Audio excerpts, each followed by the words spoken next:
Pejabat Wali Kota Kota Mobagu berharap pelaksanaan Pilkada serentak pada 27 November nanti dapat berjalan sesuai dengan tahapan yang telah direncanakan dan masyarakat nanti mendapat berpartisipasi menggunakan hak pilihnya.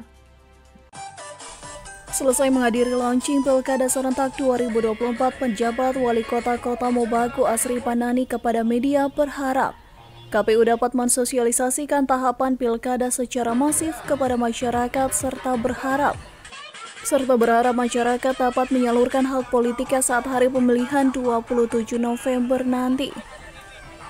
Sehingga tingkat partisipatif masyarakat dalam pelaksanaan pilkada akan meningkat.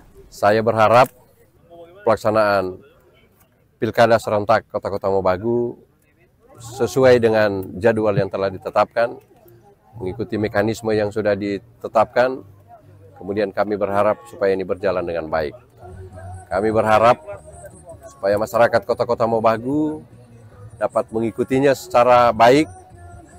Kemudian kami juga berharap kepada KPU Kota Mobagu supaya segera melakukan langkah-langkah dan terutama memberikan sosialisasi kepada masyarakat tentang tahapan-tahapan pelaksanaan pilkada serentak di Kota Mobagu.